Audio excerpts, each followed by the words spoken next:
People were terrified the world was going to end.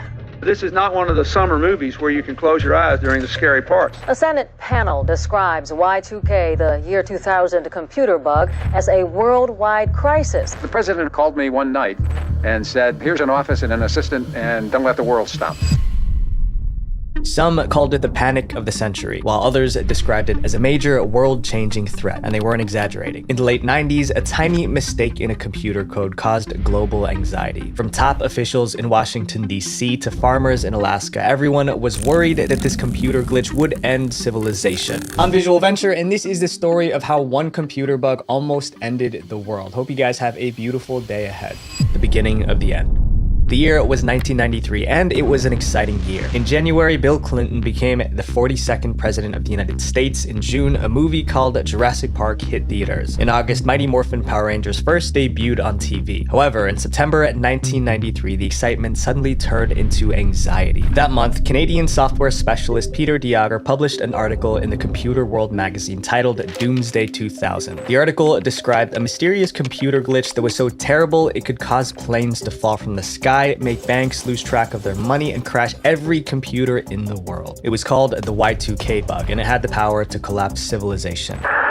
Everything ain't fine. We are this close to just going crazy, going to hell. It's going to explode. Computer World was the largest IT magazine at the time, so millions of people read the article and they were horrified. But what exactly caused this computer problem, and why did they name it the Y2K bug? Y is short for year, 2 of course means 2, and K is the scientific symbol for thousand, so Y2K is simply short for year 2000. In other words, the Y2K bug was a computer glitch that would happen in the year 2000. To understand why the bug was so dangerous, we need to go back to the early days of the computer in the 1960s. Every computer is programmed to be able to display the date. However, when computer programs were being written during the 1960s through the 1980s, computer engineers used a 2-digit code to identify a year. For example, instead of writing 1983, the computer would simply write 83. 1995 would be 95, and 1998 would be 98. Engineers shortened the date because data storage in computers was expensive and took a lot of space. Programmers only used 2 digits for 2 reasons. One, they didn't have a lot of memory space for their programs, and secondly, they never imagined their software would last as long as it did. So millions of computers in banks, offices, and schools wrote the date using 2 digits for the year. The system worked just fine for decades until the late 90s, when IT professionals foresaw a huge problem. They realized that as December 31st, 1999 turned into January 1st, 2000, and the year changed from 99 to 00, computers might think that the year is 1900 instead of 2000, because both 1900 and 2000 could be interpreted as 00 by a computer. Why use 4 numbers when you only need 2?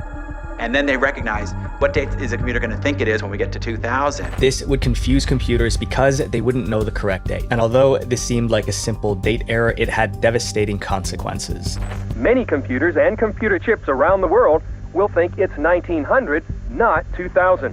Because of this, many computers will behave unpredictably, malfunction, or simply crash. By the 1990s, every aspect of life relied on computers. Computers were used to manage healthcare, banking, transportation, and even government. If every computer in the world got confused and crashed at the same time, it would disrupt every aspect of human life. Now, the federal government is comparing Y2K to a huge natural disaster, like an earthquake, a hurricane, or a tornado. But computers weren't the only devices that could crash. All devices containing computer chips, ranging from elevators to heating systems to medical equipment, were at risk. Around the globe, there were about 40 billion computer chips in operation, working in all kinds of machines, from microwaves to power plants to life support machines. And on January 1st, 2000, this date glitch would make them all crash at the same time. To many, this was the end of the world as we know it. But out of all the issues that could arise from the Y2K bug, 4 predictions were particularly scary. One Y2K prediction was that prison doors would automatically open, freeing violent criminals. People believed this could happen because most prison doors were controlled by computers. The anxiety went from bad to worse when in 1998, an article titled "Prisoners Await Y2K Day" was published. One part of the article suggested that prisoners were aware of the Y2K bug and were waiting for January 1st, 2000, when prison doors would open, allowing them to storm the streets. However, this problem wasn't wasn't as bad as the next one, planes falling out of the sky. If air traffic control systems and plane computers malfunctioned, it could lead to mid-air collisions or planes even getting lost over the ocean. Since there are so many planes up in the sky at any given time, people pictured a scenario where planes would be dropping and exploding all over the world. While planes falling is scary, the next prediction is more bizarre. After Y2K, people will be using toilet paper as currency. This made sense because computers ran the bank and the stock market. So if banks and financial systems crash, money might become worthless. If that happened, people would have to barter with essential items like toilet paper. One Y2K expert suggested people stockpile toilet paper in case they need to trade it like money. In each of these Y2K scenarios, the world continues to exist, but there was one outcome that could literally destroy the planet. By the late 90s, many countries had nuclear weapons. For instance, Russia and America had 4,400 nuclear weapons, more than enough to destroy the world, ready to be launched at a moment's notice. These countries also set up computerized early warning systems to detect if another country fires a missile at them. One major fear was that the Y2K bug would make these early warning systems malfunction, which could trigger a false alarm that one country had launched a missile at another. In confusion, countries might shoot nuclear missiles back and forth, leading to a nuclear apocalypse. But even if early warning systems didn't malfunction, there was another problem. Every nuclear weapon contained thousands of chips and millions of lines of computer code, making it extremely vulnerable to the bug. If Y2K messed up any aspect of the code, nuclear weapons would accidentally activate and explode, obliterating the planet. And this wasn't a far-fetched idea. A nuclear security report claimed the Defense Department will be unable to stop the Y2K bug from infesting thousands of nuclear weapons all over the world. Once the media picked up on all of these Y2K predictions, people went mad. In the late 90s, TV networks pumped out dozens of shows on the Y2K situation, painting nightmarish scenarios of what might happen. These shows were meant to educate viewers about Y2K. However, all they did was make people panic. NBC aired a movie depicting the worst case Y2K scenario. It was called Countdown to Chaos, or Y2K the movie, and it was 1 hour, 33 minutes of non-stop disaster and tragedy. The movie showed planes crashing, power grids failing, and people running all over the place. It was so over the top that the banking industry asked TV stations not to air the film because it would scare off customers. However, NBC decided to show the movie regardless. News reports were another source of anxiety. News channels ran special segments on Y2K almost every night, interviewing experts who described the worst-case scenarios. Why? Because Y2K is the first end-of-the-world prophecy in history where something will definitely happen on the predicted date, and you don't have to have religion to believe. The news showed crowded grocery stores full of people buying large amounts of water, food, and supplies. Time magazine highlighted the panic with a dramatic headline: "End of the world? Even the president got involved." Throughout 1999, President Bill Clinton made several speeches about Y2K, urging businesses and citizens to prepare for potential problems. This is not one of the summer movies where you can close your eyes during the scary parts. Now the question is, what did people do when they thought the world was about to end? How to survive the apocalypse? With millions worried, they started to think about how to survive the Y2K disaster. This need to survive led to the creation of businesses selling Y2K survival products and services. Before long, helping people survive Y2K became a multi-million-dollar industry. In 1999, a new commercial appeared on TV screens across America. Except this ad looked more like a horror movie with dramatic music, ambulance sirens, and a lot of darkness. It's 2 a.m., January 1st, year 2000. Power's out. It's pitch black. You need light. If you planned ahead, you'll have one of these. They were advertising a new product called the Y2K Survival Kit, which was basically a box of items people might need if computers stopped working. Call now and order your ultimate Y2K Survival Kit. You get the wind-up and solar-powered flashlight radio, video diagnostic software, food samples, and preparation guide. A $90 value, all for only $49.95. From well-known brands to smaller companies looking to make a quick profit, it seemed like everyone was making Y2K survival kits. And since almost everyone on the planet was worried, the kits were flying off the shelves. A company called Preparedness Resources was one of the biggest manufacturers of survival kits, and they made a killing. In barely 12 months, Preparedness Resources sold $16 million worth of survival kits. Preparedness Resources had been in business for 25 years, but thanks to the Y2K panic, 1999 was the most profitable year they have ever had. The company also insinuated a no-return policy on all the kits sold. However, those who didn't want to buy pre-made survival kits chose to assemble their own collection of survival items. For instance, Tennessee lazy man bought food items for his family worth $1 million. And an engineer in Wisconsin paid $13,000 on a large generator and $4,000 to $5,000 on food. Here's where we have everything. We've got a lot of stuff in here. It's for Y2K. We have about a year's supply of food here. From soup to meat, the freezer is nearly overflowing. Let's see, we got your Y2K beef tenderloin. But while survival kits provided food and sustenance, there was another item people were buying for protection. As the year 2000 drew closer, the firearms industry used fear-based marketing to advertise guns, and it paid off. In 1999, sales across the US were at a record high. Several manufacturers released special edition Y2K firearms. Folks who had never owned one before decided to buy them in preparation for Y2K. Stores offered special deals and promotions for people arming themselves.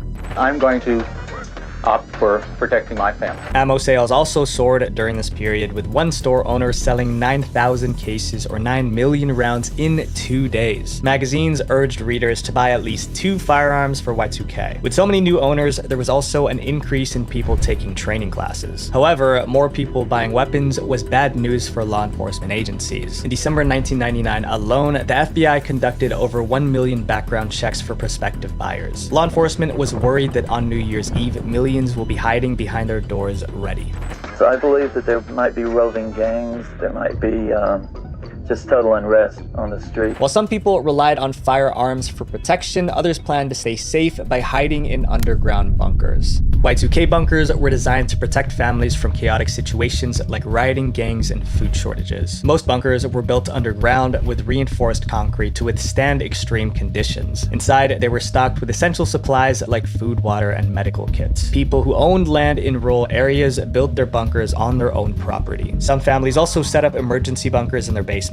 Basic bunkers could cost a few $1,000s, while more elaborate ones with luxury features could run into the hundreds of thousands. However, because not everyone could build a bunker, some people prepared to face the apocalypse head on. According to Time magazine, in 1999, wilderness survival boot camps saw a surge in popularity in the US. These boot camps prepared people to survive in the wild by teaching them practical skills like building shelters and finding food. The sudden increase in people signing up for these boot camps suggested that they expected the world to become a jungle after Y2K. There was also an increase in dog adoptions. Y2K survivalists advised folks to get a big dog that barks loudly and has a strong sense of territoriality. When civilization collapses, these dogs would act as an animated burglar alarm if anyone comes onto your property. Apart from the physical preparation, a lot of people were preparing themselves mentally. For some time in the late 1990s, Y2K survival guides were the most popular books in the world. They had scary titles like Time Bomb 2000 and The Millennium Meltdown. Most of the books pretty much said the same thing. The Y2K bug could lead to a decade or more of calamity. Some went as far as providing tips on building a latrine, which is a type of toilet or outhouse in case the sewage system stopped working. And lastly, we have the Y2K con men. Scammers made easy money selling terrible Y2K products. There was a case of Dr. Robert Courtney who bought a $13,000 computer in 1997 expecting it to last 10 years. A year later, the computer maker said his PC wasn't Y2K compliant and that it would cost $25,000 to fix. Robert refused to pay and sued the company for extortion. Other con men sold bogus magnetic strips that could supposedly make your credit cards immune to the Y2K problems. There was also the issue of anti-radiation pills. As news spread that Y2K could cause a nuclear war, people searched for a way to protect themselves if that happened. This led to the sale of anti-radiation pills, which were actually potassium iodide tablets. Since 1982, workers in nuclear power plants had used potassium iodide to prevent radiation poisoning when they accidentally got exposed to radioactive materials. In the last quarter of 1999, one small company sold $200,000 worth of potassium iodide pills. However, there were also reports of fake potassium iodide tablets being sold around this period too. But out of everyone getting ready for Y2K, the most radical were the doomsday believers who were excited that the world was ending. Because of our immorality and our downslide, that God is frowning on us. We have many years of tribulation and misery to go through. Doomsday is almost here. As the millennium approached, fears of Y2K ignited a wave of doomsday cults and religious movements. These groups saw Y2K as a sign that the last days had arrived. Everything's in the internet, everything's in computers, and we're gonna lose it all. And Jesus is coming back. Some religious people believed that Y2K was God's judgment on this evil world. It was a fulfillment of prophecy, a part of God's divine plan. Kale is a devout Mormon. She firmly believes Y2K could fulfill apocalyptic prophecy in the Bible's book of Revelations, which she thinks wouldn't be so bad. Believing they would be taken to heaven, they prepared for the afterlife. Thousands quit their jobs and sold their homes. Others donated money to the church. During that time of tribulation, the Antichrist will come to great power, and wickedness and terror will be increased in the world. But it wasn't only radical Mormons acting this way. In the late 90s, many cults based their end-of-the-world theories on Y2K. For example, a Taiwanese cult moved to Garland, Texas, wearing white outfits and cowboy hats to await the end. The 160 members of the cult reportedly moved to Garland because the name sounded like Godland. Then there were the survivalists who expected a calamity on December 31st. They quit their jobs and moved from the cities to the woods long before the year ended. The survivalists formed communities and built large shelters underground. The leader of the survivalists was Ed Yordon, a computer consultant and author of Time Bomb 2000. Ed moved his family from New York to rural New Mexico because he believed the cities would resemble a war zone when the new year arrived. However, as more doomsday groups popped up, the FBI started to worry. For most cults, Y2K wasn't just a computer glitch, it was a divine cosmic event. The world was supposed to end in the year 2000. The FBI's fear was that if the world didn't end like these cults believed, they might resort to violence to fulfill their prophecies. We need to be able to separate the moralistic religious fervor involved with the millennium change from what's happening on this technological stage. The FBI has seen cults turn violent before, and with hundreds of these groups springing up, the fear was that even one violent act could set off a chain reaction. As the end of the year approached, the FBI received reports that several groups were mapping plans to attack around the new year. The USC professor says prophecies of doom attract people who feel alienated from our technological civilization. What it promises is a reversal, an overturning of the worldly order. Law enforcement agencies were on high alert. The NYPD announced that 19,000 officers would be on duty on December 31st, while the FBI monitored online forums, websites, and chat rooms for any sign of planned attacks. However, as the new year grew closer, not everyone was preparing. On the contrary, some people were laughing at those getting ready for Y2K. They believed it was a hoax. Right across the street, the only preparing going on is the preparing to play outside. Not worried at all. Keith and Kathy Vanderhyde don't think anything will happen when the new year rolls around. One Y2K skeptic started a website called The Year 2000 Computer Bug Hoax and hosted it on the domain justanumber.com. On the blog, he published dozens of articles explaining why Y2K was overhyped. But instead of making people doubt Y2K, the website just made them mad. Soon, the blogger was receiving dozens of angry emails from Y2K believers. One doomsday preacher from South Carolina even cursed him. As the day approached, tensions were higher than ever. It was just a few weeks to the end of the year, and minor glitches were already popping up in systems around the world. For instance, the computers at a cosmetic factory rejected a batch of chemicals because they took it to be more than 100 years old. Then an old woman in Minnesota who was born in 1888 suddenly received an automated invitation to enroll in kindergarten. These were early signs of the Y2K bug. These stories convinced people their worst fears might actually come true. Finally, the dreaded day arrived, December 31st, 1999. Everyone was on edge. What would happen when the clock strikes midnight? Time's up. As the final day of 1999 came to a close, people scrambled to make last-minute preparations. Bottled water was nearly impossible to find. Most stores had almost nothing left on their shelves. One of the major concerns of Y2K was when the computers crashed at midnight, planes would be no longer able to fly. Because of this, one family booked a week-long vacation to Hawaii, hoping they would get stuck in a Hawaiian vacation resort. But it wasn't just individuals who were preparing. Governments were too. Japan put 96,000 troops on Millennium Alert just in case something happened. The US government established a $50 million war room to monitor and manage any problems as the date changed. Behind me you've got representatives of all the government departments here, and they're waiting anxiously, the Department of Health, the DTI, the Treasury, all that kind of thing. Now it's 1 hour before midnight. By 11 p.m., millions of families were in their basements playing board games and waiting. Fears of the Y2K bug are keeping many people grounded, and most say they'll settle for being close to home with family and friends. Soon, it was 1 minute to midnight. As the clock struck midnight on January 1st, 2000, the world braced for total computer failure. New Zealand was one of the first countries to enter the year 2000 because of its time zone. The world watched closely. And what happened when the clock struck midnight on January 1st, 2000? Everything actually turned out to be just fine. To everyone's relief, there were no major issues. The power stayed on and computers continued to function normally. The world didn't end. It gave the rest of the world some relief, but they weren't out of the woods yet. They watched other countries enter the new year. As midnight passed without problems in each time zone, people began to celebrate. Fireworks lit up the sky and people hugged each other. And then you started to see New Zealand and Tokyo all have their celebrations on TV, and then you eventually saw Times Square. The ball dropped, the blackout that we all thought was going to happen didn't happen. To be clear, the Y2K bug was a real problem, but why didn't it have the effect that everyone thought it would? The world wasn't saved by chance. It turns out the governments and businesses spent billions of dollars upgrading computers so they could accept dates beyond 1999. The United States spent at least $100 billion on fixes. During the 2 years leading up to Y2K, IT professionals averaged 70 hours a week working around the clock. Millions of lines of code were rewritten. Spurred by federal regulations and good business sense, banks have been working on the Y2K bug for years. Airlines spent 2 years preparing for this day, knowing most of what they do relies on computers. Silicon Valley executives convinced the government to double the number of skilled worker visas so they would have enough programmers to work on the bug. To speed up the process, President Bill Clinton brought elderly computer programmers out of retirement. One IT professional described how hard they worked, stating that in the second half of 1999, they were literally locked down. No one could have time off. From banks to hospitals, every business that depended on computers worked tirelessly to fix the bug. It reportedly cost an estimated $300 billion to $600 billion to fix potential problems before the year 2000. But it paid off. People were hungover on New Year's Day, the lights were still on, banks reopened on January 2nd, and of course, computers stayed online. For most people, life returned to normal after Y2K. However, others weren't that lucky.